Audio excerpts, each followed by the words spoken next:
네, 우리 마태복음 26장에 있는 말씀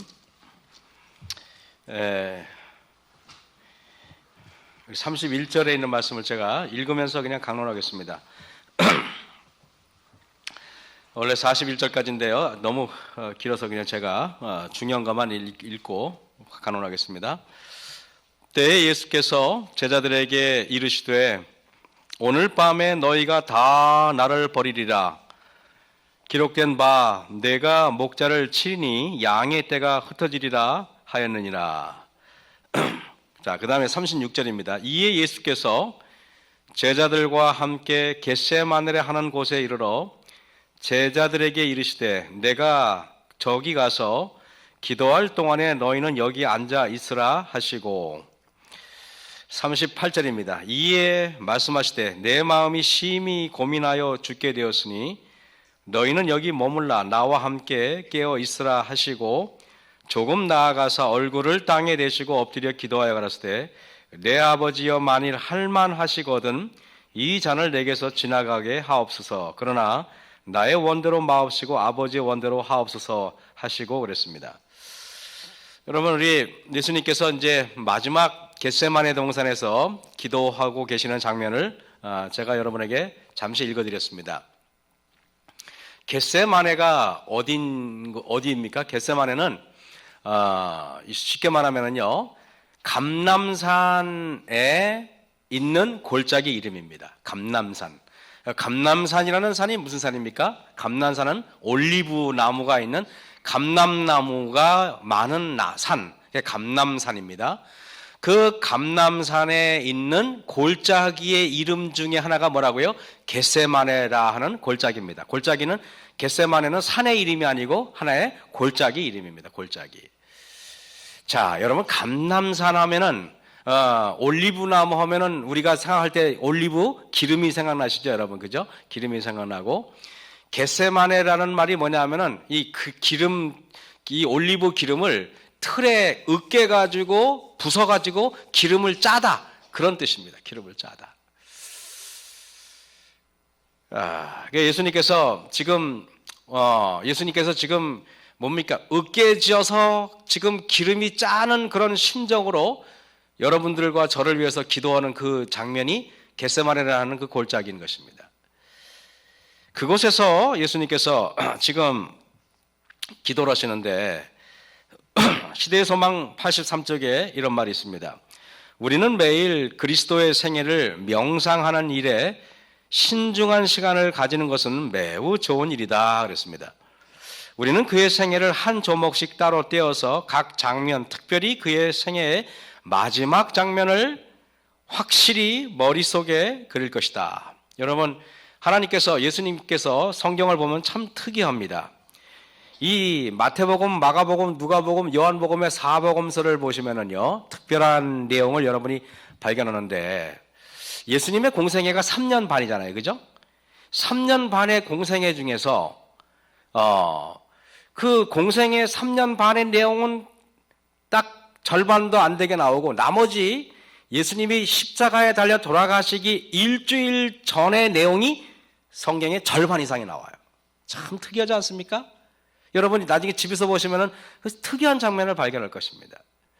다시 말하면은 예수님이 예루살렘에 입성해가지고 마지막 만찬에 참여하시고, 그리고 그 성만찬에 참여하시고, 그리고 고난당하는 그 기간하고 십자가에 달려 돌아가시는 그 기간이 사복음서의 절반 이상이 다 그렇게 돼 있어요. 그럼 도대체 뭔가? 근데 여기 시대소망에 뭐라고 하나님께서 기록하냐면은 예수님의 생애를 그분의 유년생일부터 계속 명상하는 것도 좋지만은 특별히 우리가 어디를 더 집중해서 우리가 읽으라고 말했습니까? 마지막 생애 일주일, 마지막 일주일을 주목하라 이거입니다. 마지막 일주일. 왜 그랬을까? 예수님의 생애가 3년 반의 공생애가 지구 역사를 6,000년 전체를 다 표상적으로 보여주는데, 그 3년 반 중에서 마지막 일주일이 이 지구 멸망하기 바로 직전 마지막 이 지구 남은 세대를 표상적으로 보여주기 때문에 그렇다는 것입니다. 여러분, 그래서 제가 오늘 여기에 화이트분이 예수님의 모든 생애를 한 조각 한 조각씩 따로 떼어서 자세히 연구하라 그랬어요.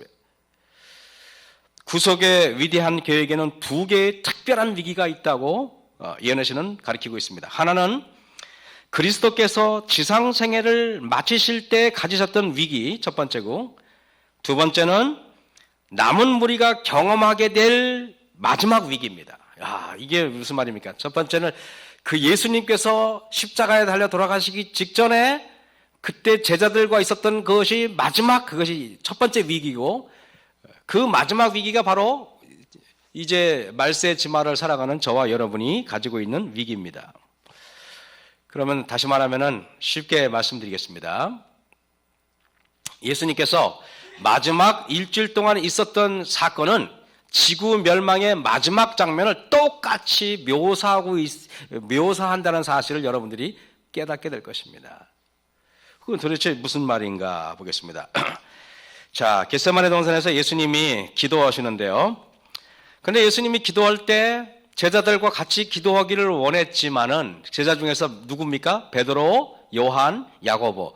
그래도 그 중에 12명 중에서 그래도 괜찮은 사람들이라고 생각해서 데려갔는데, 그런데 예수님께서 간절히 기도하실 때 여기 한번 36절부터 예수님의 기도 장면이 나옵니다.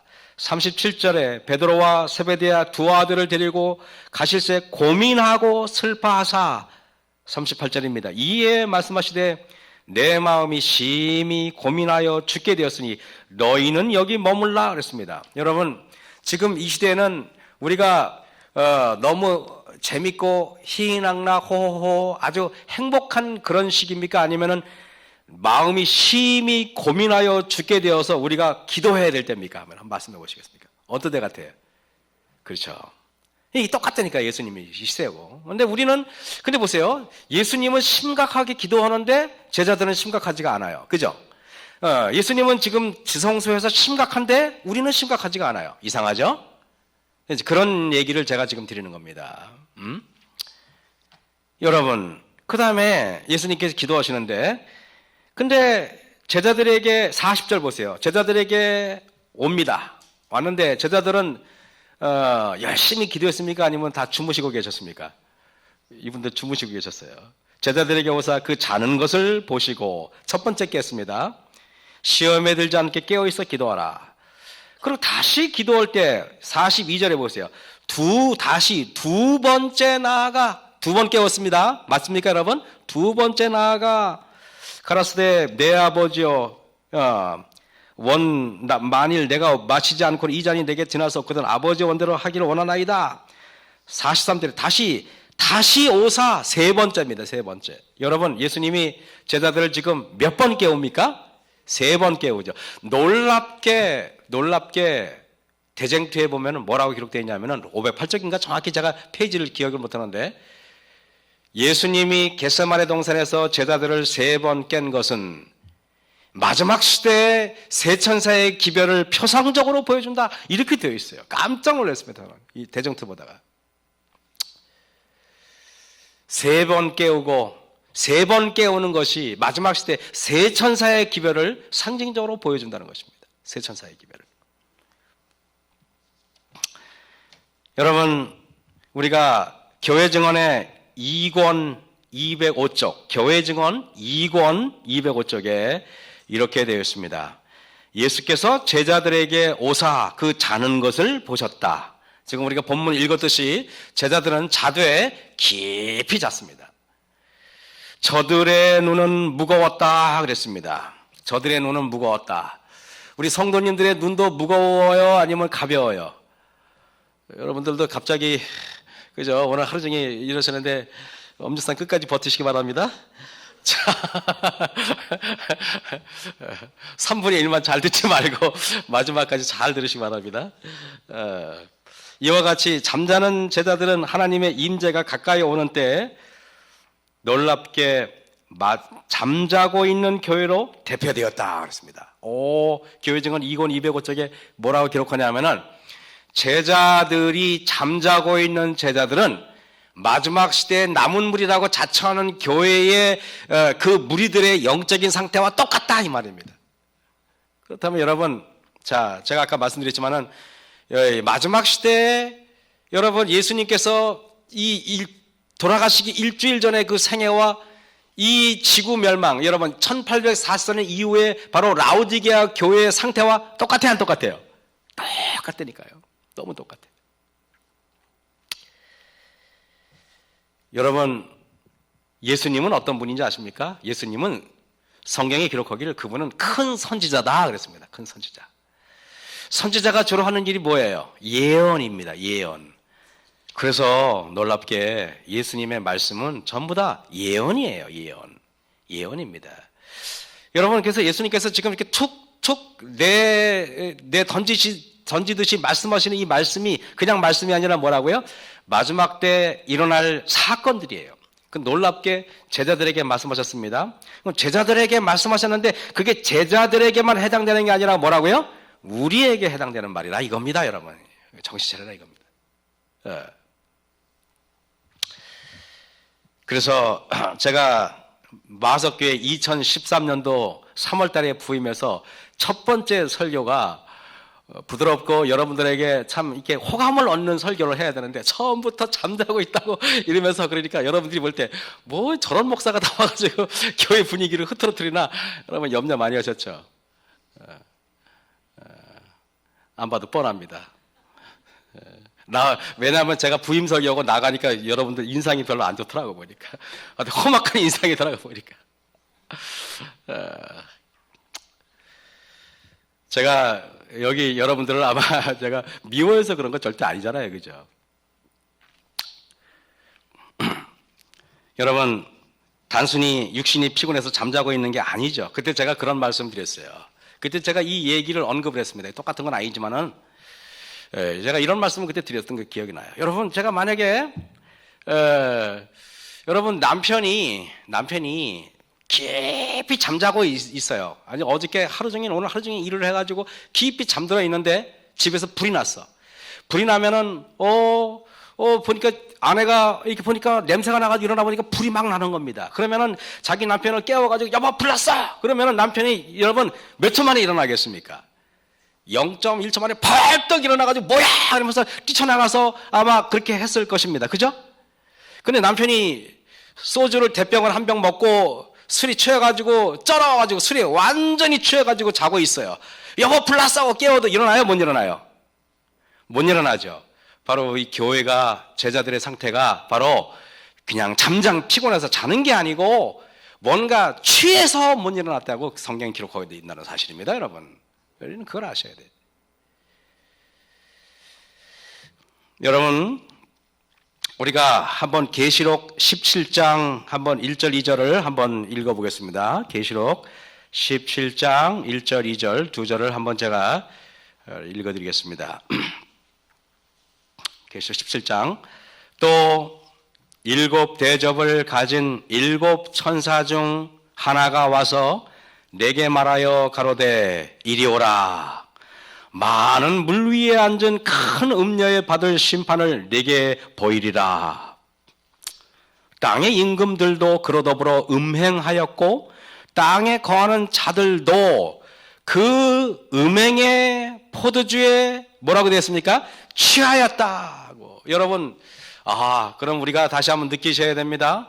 사람이 취하는 거는 포도주나 소주나 맥주나 막걸리에만 취하는 게 아니라는 사실을 우리는 깨달아야 됩니다.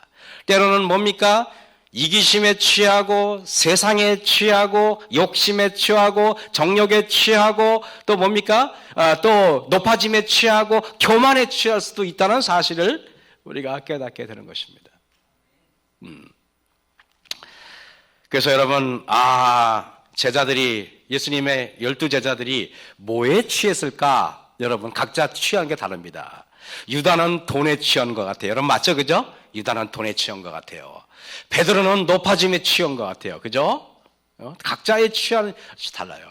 저와 여기 앉아있는 저와 여러분이 도대체 뭐에 취했는지는 다 이 사람은 이거에 취했다고 손가락질할 게 하나도 없습니다. 다 취했기 때문에.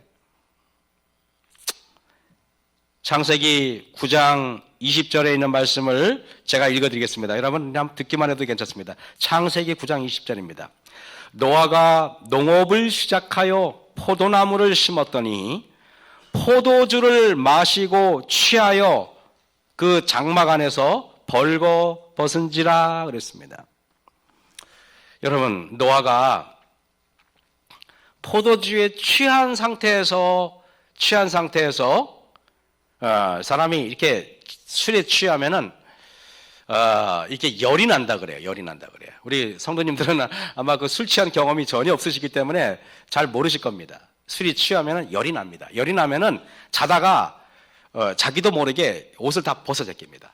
그래서 아주 이게 뭡니까 아주 몰골 사납다 그러나요? 그렇게 됩니다. 그런데 이 노아도 보니까 취해가지고 옷을 다 벗었는데 여러분 자기가 벌거벗은 줄 알아요? 몰라요? 몰라요. 벌거벗은 줄. 그래서 여러분 자 여기 라오디게아 교회 계시록 3장에 뭐라고 됩니까? 내가 말하기를 내가 부자라 부여하여 부족한 것이 없다나 내가 곤고한 것과 가련한 것과 가난한 것과 눈먼 것과 벌거벗은 것을 알지 못하도다. 우리 백성들의 사이가 뭡니까? 벌거벗었는데 벌거벗은 줄 몰라. 다시 말하면은요 교회에서 교만한데 창피한 줄 모르는 겁니다. 예, 그리고 안식일을 범해도 창피한 줄도 모르는 것입니다. 교회에서 분노하는 모습을 보여도 창피한 줄 모르는 것입니다. 화내는 모습을 보여도 창피한 줄 모른다는 것입니다. 왜? 벌거벗은 취하니까 모르는 거야. 술 취한 사람 화내는 거 알아요? 몰라요? 자기가 무슨 짓을 하는지 모르잖아요. 제가 고등학교 때 너무 놀랐습니다. 앞에 이렇게 앉아 있는데 뒤에서 갑자기 노란 물이 쫙 내려오는 것입니다. 이렇게 이게 뭔 물이지? 갑자기 버스에서 왜 물이 이렇게 단무지 같은 물이 맨날 내려오는 것 같아요. 뒤를 봤더니 어떤 아저씨가 술에 취해가지고 소변을 보는데 얼마나 약주를 많이 드셨는지 양도 엄청 많더라고요. 제가 그걸 보면서 참 같은 남자로서 얼마나 부끄러운지 이거 참 제가 그걸 보고 참 저 사람이 만약에 제정신이라면 그 짓을 하겠냐 말이에요. 제정신이면 아무리 이게 미친 사람이 아니고서야 거기 대중들이 이용하는 그 버스에서 거기다 소변을 하는 분이 세상에 어디 있겠습니까? 어쩌면 우리가 살아갈 때 도대체 뭔 행동을 해도 근데 거기에 교회 생활해 보면은 제자들은 이상한 혼수 상태에 빠져 있었다 그랬습니다. 우리도 뭔가 성도들이 이렇게 보면은 뭔가 이상한 혼수 상태에 빠진 것 같아요. 뭔가 마지막 때라 그러는데 뭔가 취해 있어요. 아무리 흔들어도 안 됩니다. 제가 목회 초년병에는 나왔을 때 막 성도들 막 주무시면은 그냥 막 단상을 막 후려치고 그냥 일어나라고 막 소리치고 막 그랬었거든요. 지금은 전혀 그렇게 안 하죠. 주무시면 주무시나 보다. 이유가 뭔지 아십니까? 그렇게 했는데 아무리 깨워도 그러다가 벌떡 일어나요. 그러다가 다시 자더라고요. 절대 못 깨워. 그래서 내가 알았어요. 단상에서 아무리 단상을 쳐봤자 내 손만 아프지 효과가 없구나 그걸 알았어요.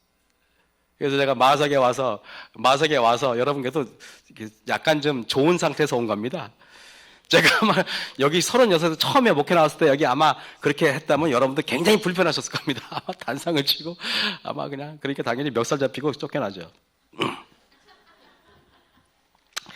이사야 51장 21절 22절 보면은요. 그러므로 너 곤고하여 포도주가 아니라도 취한 자여 이 말을 들으라. 여러분 그러므로 너 곤고한 자여 이사야 51장 21절 22절 제가 읽었습니다. 그러므로 너 곤고한 자여 포도주가 아니라도 취한 자여 그랬습니다. 이 말을 들어라. 포도주가 아니라도 취해요.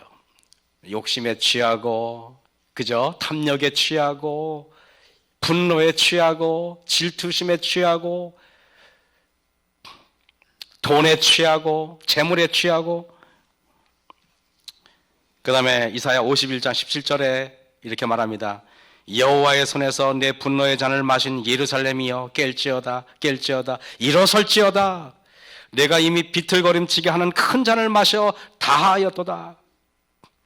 52장 1절입니다. 이사야. 시온이여 깰지어다 깰지어다 내 힘을 입을지어다 거룩한 성 예루살렘이여 내 아름다운 옷을 입을지어다. 선지자가 이 말을 할 때는 울면서 말하는 겁니다. 울면서 통곡하면서. 어쩌면 저와 여러분들이 이렇게 기도줄이라고 이렇게 오셔서 앉아 계신 여러분들을 볼 때마다 제가 너무나 감사해요. 제가 원주에 있을 텐데 어떤 개신교의 어떤 한 목사님을 알았는데 이 목사님이 이런 말씀하는 걸 들었어요. 뭐라 하는지 아십니까? 목사님, 저는요 20명 앞에서 설교하는 게 꿈입니다. 그러더라고요. 이 단상에 올라가지고 내 설교를 들어주는 청중이 있다는 것은 얼마나 감사한지 몰라요. 그래서 여러분들 여기 오신 것 진심으로 감사합니다. 공사다망하신데, 그죠? 공사다망하시고 시대소망 694쪽에 이렇게 말합니다. 제자들이 필요한 나머지, 지금 예수님이 아무리 깨서 자고 있었잖아요. 제자들은 필요한 나머지 다시금 그들을 엄습한 이상한 혼수 상태에 빠져들었다. 왜 그랬습니까? 이상한 혼수 상태라는 말이 뭡니까? 혼수 상태. 여러분 이번에 계신 분이 혼수 상태에 빠진 분을 보신 적 있습니까? 아무리 잡아 흔들어도 안 깨져, 그죠? 그 상태라는 것입니다. 그러니 예수님이 막 아무리 깨워도 안 일어나는 것입니다.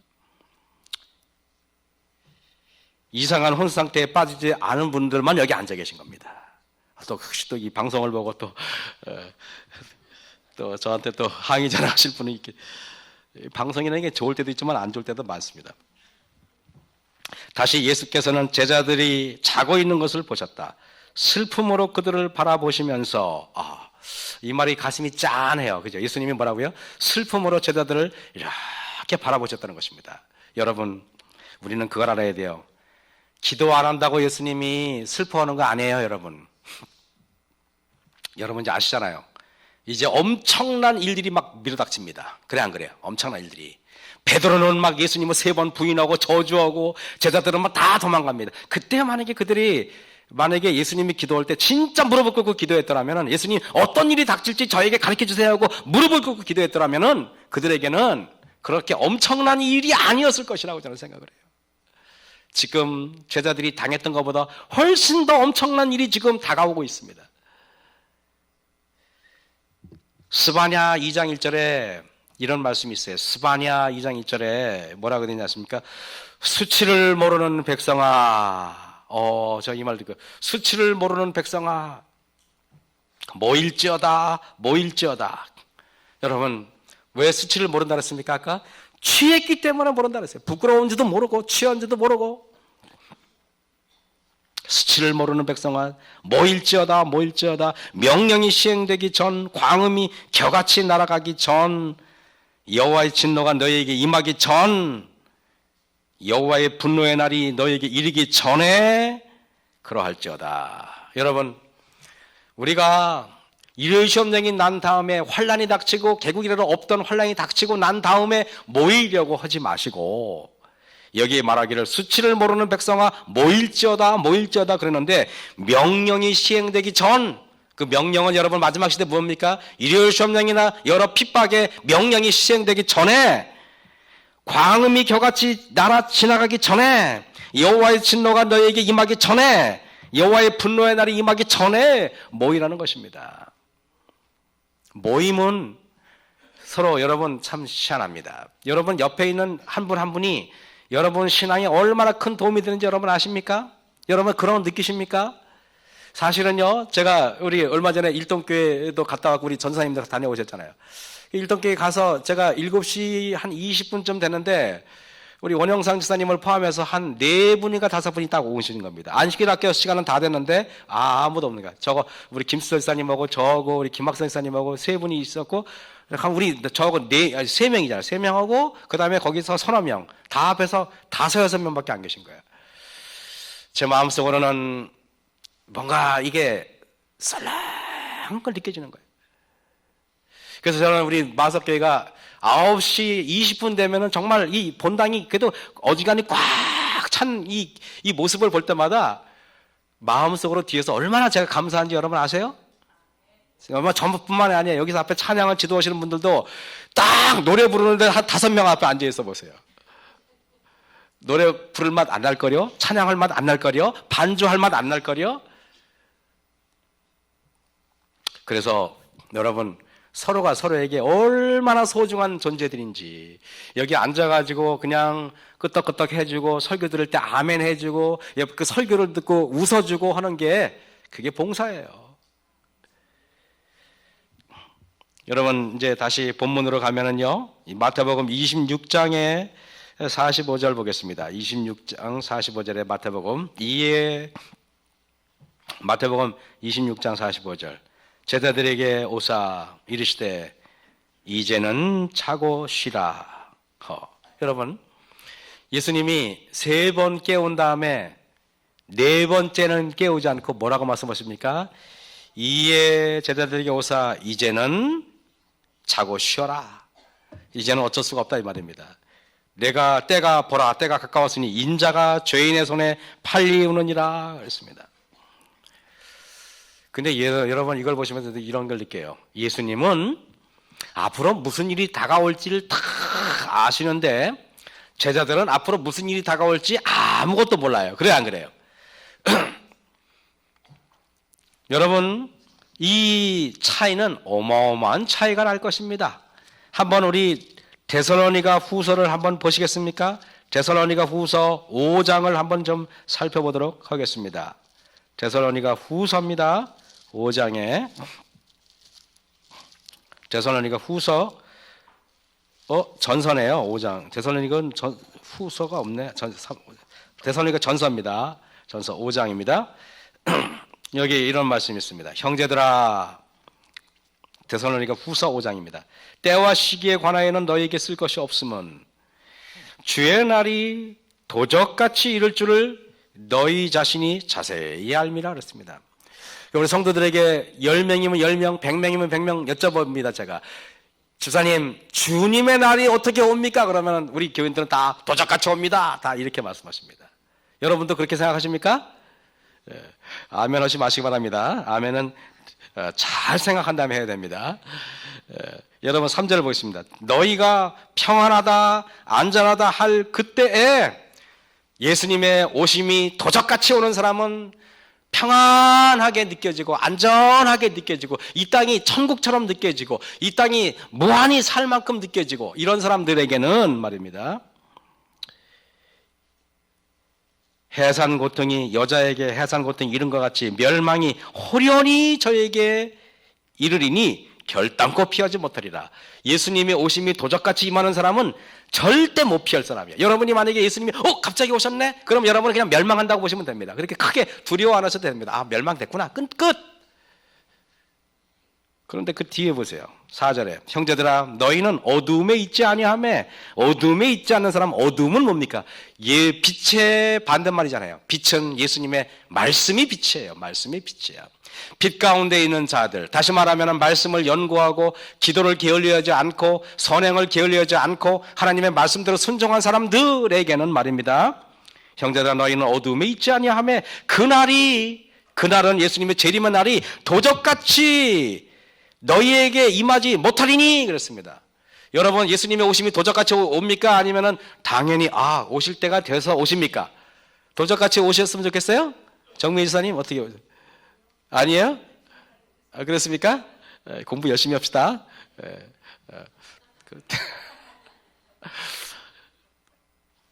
그래서 여기 5절에 너희는 다 빛의 아들이요 낮의 아들이라. 우리는 여러분 빛의 따님이고 빛의 아드님이십니다. 어둠에 속하지 아니하나니 그러므로 우리는 다른 이들과 같이 자지 말고 오직 깨어 근신할지니라.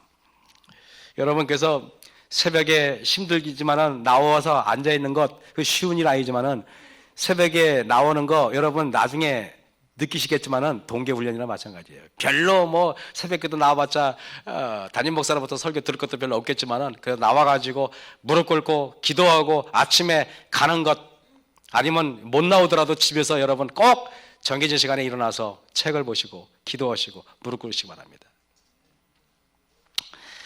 여러분, 그래서 제가 여기 다시 이제 뭡니까? 폭도들이 다가옵니다. 아까 다시 마태복음 26장입니다. 너무 놀랍게 예수님은 무슨 일이 일어날지 벌써 훤히 알고 계세요. 그래 안 그래요? 여기 26장 45절에 이에 제자들에게 오사 이르시되 이제는 자고 쉬어라. 보라 때가 가까웠으니. 예수님은 다 아셔요. 무슨 일이 일어날지도 다 아십니다. 그러고 나서 여기 46절 보세요. 일어나라 함께 가자. 보라 나를 파는 자가 가까이 왔느니라 그랬습니다. 유다가 예수님을 은 30냥에 팔아버리셨어요. 팔아버리신 게 아니지. 그건 그 존댓말을 쓰면 안 되지. 팔아버렸어요. 여러분, 유다가 예수님을 은 30냥에 팔아버렸을 때 제자들은 깜짝 놀랐어요. 왠지 아십니까? 제자들은 유다를 어떻게 생각했는지 제가 한번 말씀드려 볼게요. 예수님께서 성만찬 예식을 하실 때 그때 예수님이 뭐라고 말씀하셨냐면은 이렇게 슬픈 얼굴을 하시면서 너희 중에 나를 팔 자가 있느니라 이렇게 말씀하셨어요. 기억나시죠? 그때 여러분 누굽니까? 하고 그냥 우통을 벗어젖고 이렇게 분개했던 사람이 누굴 것 같아요? 1. 바들로메, 2. 베드로, 3. 요한. 누굴 것 같아요? 베드로. 그렇죠? 베드로 아니면 그렇게 할 사람이 없어요. 베드로가 누굽니까? 이러면서 당장이라도 예수님께서 말씀하시면은 그냥 주먹으로 그냥 그 면상을 날릴 준비가 되어 있었습니다. 그때 예수님이 베드로가 그럴까봐 말씀 안 한 게 아니라 말씀을 했어요. 그때 뭐라고 했냐면은 나와 함께 떡반죽 그릇에 뭐라고요? 손을 넣는 자가 그니라 그랬어요. 그 12명 중에서 떡반죽 그릇에 손을 넣는 게 누구였어요? 유다였어요. 유다. 제자들은 아무도 그를 의심하지 않았네. 왜? 만약에 다른 제자들이 넣었더라면 아마 베드로가 당장 끌고 가서 주먹으로 요절을 냈을 겁니다. 근데 유다는 제자들이 볼 때 유다는 어떻게 제자들이 생각했냐면 예수님 다음으로 품성이 좋은 사람이라고 생각했단 말이에요. 유다는 아무도 의심하지 않았어요. 유다는 저 사람이면 저건 아닐 거야. 유다가 넣는데 유다는 사람들이 염두에도 두지 않았다는 말입니다. 놀랍죠? 제 말이 아니라 이현애 씨의 시대서망에 다 기록되어 있어요. 여러분께서 제가 여러분에게 말씀드리는데 이현애 씨는 열심히 보시라고 제가 계속 강조하고 싶어요. 그때 그 예수님께서 또 그것까지도 알아보신 겁니다. 유다를 제자들이 아무도 그의 품성을 의심하지 않았기 때문에 예수님께서 말씀하셨지, 만약에 그때 다른 제자가 해가지고 막 그냥 두들겨 패고 이런 일이 일어날 걸 아셨더라면 아예 말씀을 안 하셨다 이겁니다, 여러분. 아예. 예수님 정말 대단하신 분이죠. 그런데 지금 유다가 예수님을 지금 팔아버렸어요. 팔아버리고 막 오릅니다. 제일 놀란 게 누구냐면 베드로입니다. 깜짝 놀랐습니다. 아니 어떻게 이런 일이 일어날 수가 있어. 그때 여러분 베드로가 놀래가지고 폭도들이 오는데 막 칼을 빼가지고 말고의 귀를 잘라버리죠. 그 이유는 뭔지 아십니까? 베드로가 너무 놀라고 너무 당황하고 우리가 소위 말하면 패닉 상태에 빠진 것입니다.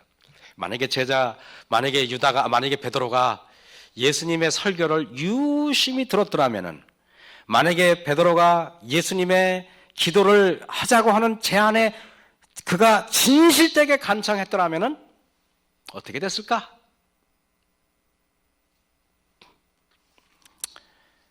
여러분, 이 마지막 때는 우리가 아모스 8장에 보면은 말씀의 기근이 온다 그래요. 여러분 한번 생각해 보세요. 요새 카톡이고 인터넷이고 그냥 스마트폰이고 여러분 그냥 사방에서 들을 수 있는 설교가 많아요, 안 많아요? 그런데 희한하게 마지막 때가 되면 말씀의 기근이 온다 그래요. 무슨 말인지 아십니까? 그러나 정작 마지막 때 하늘의 기별, 하늘의 마지막 그 기별이 별로 없다는 것입니다. 어느 날 어른들 말씀이 있어요. 홍수 난 다음에 마실 물 없다 이런 말을 해요. 희한하지 않습니까, 여러분?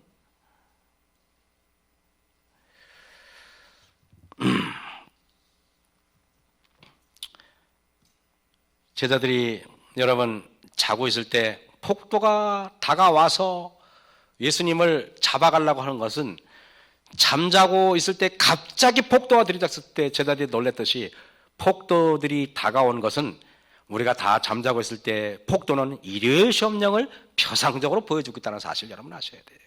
갑자기 텁썩 오는데 마치 갑자기 오는 것처럼 느껴진 분들은 준비가 안 된 분들이고,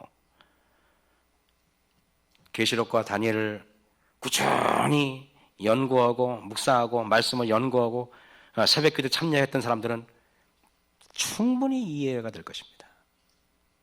제가 늘 그러잖아요. 앞으로 아파트 값이 폭락할 겁니다. 경제가 앞으로 폭삭 주저앉을 것입니다. 세상이 앞으로 경제가 완전히 망할 것입니다. 제가 늘 설교하지만은 여러분 그러잖아요. 어제도 해가 뜨고 오늘도 해가 떴는데 그런 일이 있겠냐, 내 생에. 이런 사람들은 나중에 놀람과 엄청난 당황으로 여러분들이 당황하실 겁니다. 분명히. 그럼 보십시오.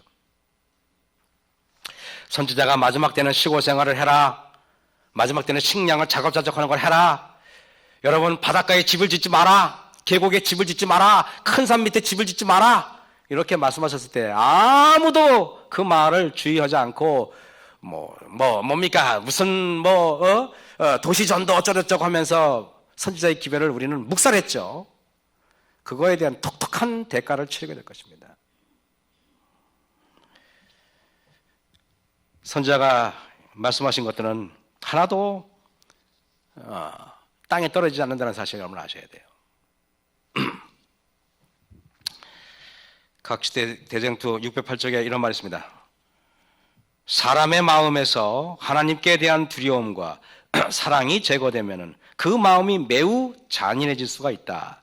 폭풍우가 다가올 때 셋째 천사의 기별을 믿노라고 공원에 오면서도 진리를 순종함으로 성화되지 못한 많은 불의의 사람들은 그들의 위치를 떠나 반대편에 가담할 것이다. 그들은 세상과 연합하고 그 정신에 동참해 왔으므로 모든 것을 세속적인 사람들과 거의 동일하게 생각해 왔다. 그러므로 시험이 올 때 그들은 평안하고 인기 있는 편을 택할 준비가 되어 있다.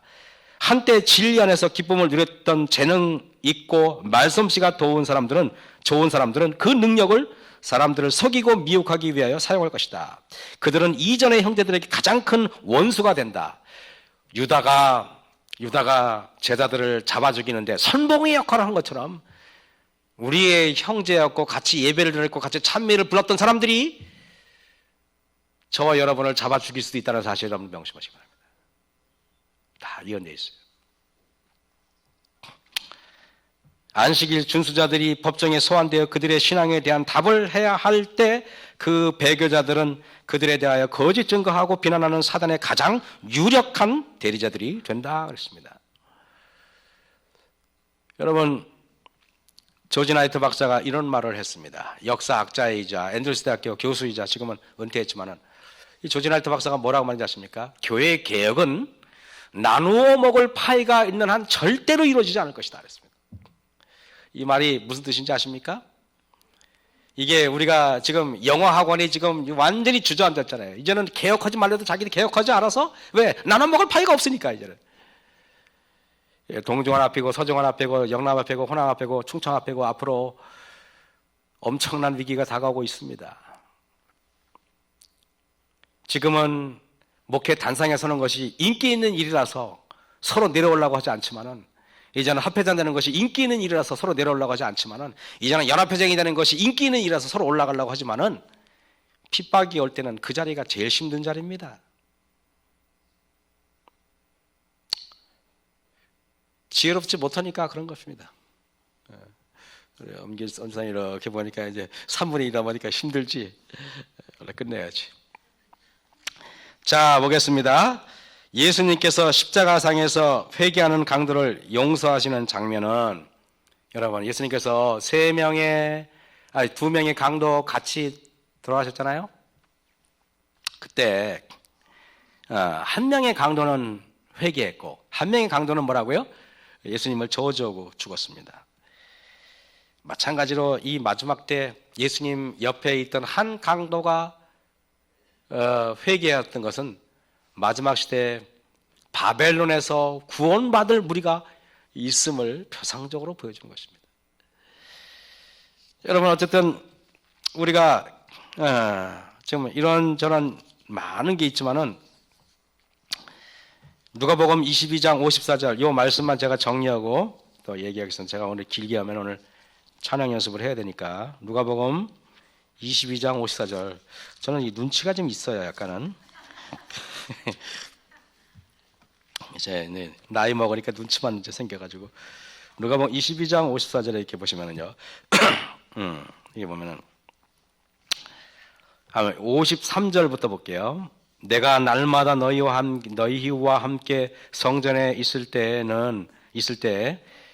내게 손을 대지 아니하였도다. 그러나 이제는 너희 때요 어둠의 권세로다 하시더라. 예수를 잡아 끌고 대제사장의 집으로 들어갈새 베드로가 멀찍이 따라가니라 했습니다.